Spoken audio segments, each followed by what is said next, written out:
Welcome everybody to the Big T Traveler channel. On this video, I'd really like to go in and to start discussing health. I think that's a real big problem with most truckers. I know for me especially, the problem with sitting dormant and stagnant day after day, snacking, just never getting any exercise in has led to obesity. According to my doctor's chart, excessive or extreme obesity, which is silly. I'm 5'7". I was weighing in at about 230, 235, but nonetheless, obesity, diabetes, high cholesterol, and like most people, I've tried diet after diet, pill after pill, and have just had no luck. Occasionally, I'd be lucky enough to have a yo-yo effect where I lose a little bit, but then gain it right back. And I've tried everything. I've even tried more of the modern ones. My last one that really got me on a kick was the new Mounjaro shots to help curb my appetite. And I think that's what maybe had started me down the right road.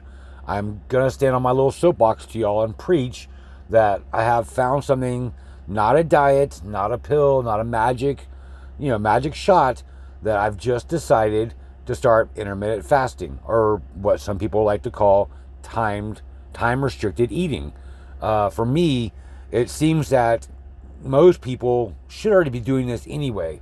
I've even kind of started trying to implement this for my children.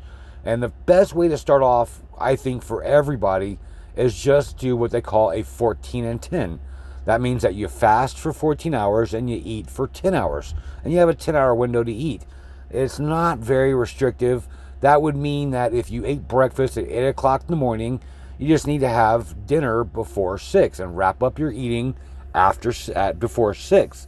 Now, between 6 p.m. and 8 a.m. on your fast, you can have water, black coffee, unsweet tea, and all of this is fine while you're fasting, but it really lets you digest your food properly.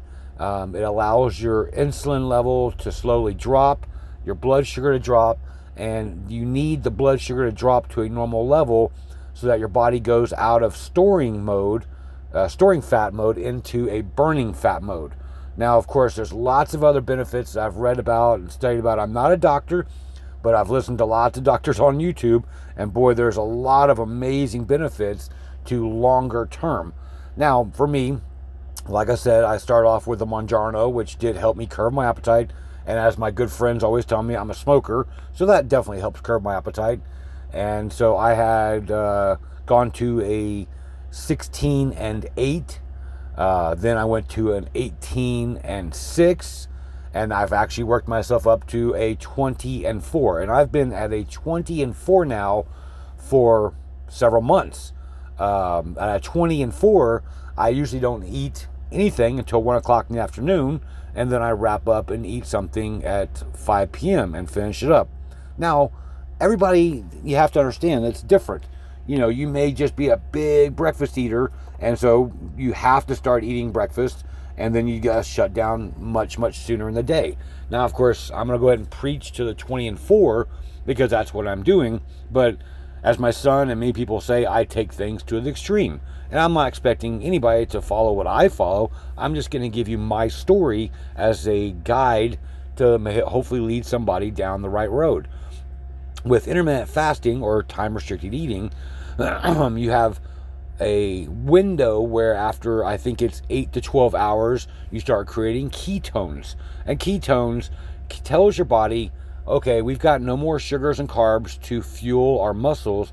We're going to have to convert over to fats and proteins. And this is what you want as a diabetic. For me, I have gotten to a point now where I've cut down on all my sugars and carbs, or a great majority of them, and I've trained my body to run on the fats and proteins. Now, of course, once you get to that point and you get into what they call ketosis, then your body is pulling the fat from your storage, from your belly and your fat storage areas, and you start to eat. It starts to eat yourself. It starts to remove those items. I like the one doctor YouTube guy that I watch a lot. He says that, your belly is like your refrigerator.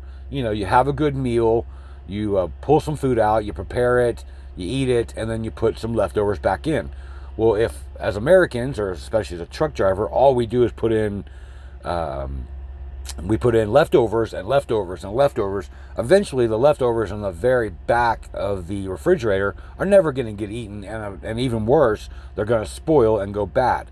And these are what lead to a lot of our health problems. Of course, that's silly, but that's kind of a great analogy, I think. For me, getting into ketosis is the easiest because I don't have any sugars or carbs, or very little. So getting into ketosis and getting my body trained to burn fat and oil and proteins is really good for my diabetes. It keeps my blood sugar low. And I think for me, if I describe it like it's an engine, you got to look at sugars and carbs as throwing a little nitrous into your engine. Sure, it makes the car run really fast, and you really can win a race with that. But boy, as soon as it burns off, and it burns off quickly, now you're craving. Now you're going into grumpy mode, or hangry mode, as my wife says. If you get into a ketosis mode, then you're just running on regular gasoline. You're not getting any special boost from it, but you're definitely not going into any kind of crashes or hangry modes. Speaking of hungry, I'll discuss it further in the video, but I've come to learn, after doing a 24-hour and even a 72-hour fast, based on the videos I've watched with doctors, our brain creates a chemical that tells our stomach, you're hungry. And interestingly, the brain only creates a certain amount. I don't know the exact number, but let's say it's, a milligram of that chemical. And so every day your brain creates that one little milligram, and it sends it of that chemical down to your belly, and your belly rumbles and you're hungry. Well, it only does it once a day, and it only does it one small amount. So once you get past that first hungry feeling, what I like to do is I like to throw a coffee in there. Have a cup of coffee, have a cigarette, of course, cheat, and get past that hunger pain. But once you're past it, it doesn't come back. And more importantly, on day, on a 72-hour fast, when you're on day 2, day 3, your body only creates that one little milligram once a day. So for a 72-hour fast, you're not going to have double the pains, triple the hunger pains, get on day 3 and be starving to death, because it's only creating that one little amount per day and sends it to your belly. So once you get past it, you're fine.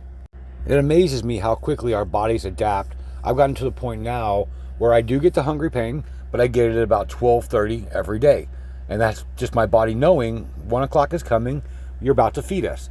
So I try to, once a month, do that 72-hour fast and really, knock over the apple cart, so to speak, as far as the hungry pains. The week after the 72-hour fast, when I go back to my 20 and 4, I get hungry pains at 8 o'clock in the morning, 11 o'clock in the morning, and I've just gone to convincing myself that hungry pains is good. That means you're losing weight, you're in ketosis, and you're doing something called autophagy. And we're going to have to do another video just about autophagy, because that's now my new goal.